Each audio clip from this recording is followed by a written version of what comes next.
Telegram delete account recovery. Hey everyone, welcome back to our channel. In this video I will guide you on how you can recover a deleted account on Telegram, so make sure to watch the video till the end.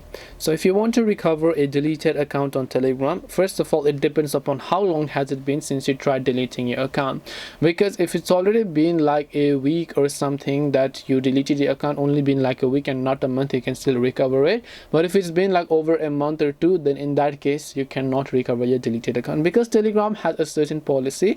Not only Telegram, every social media app, when you actually schedule your account for deletion, it will remain deactivated within a certain time frame, and if you want to reactivate it, you can try to log in within that certain time frame. But if you try to log in after that time period ends, then in that case your account would have been permanently deleted and you can't recover it.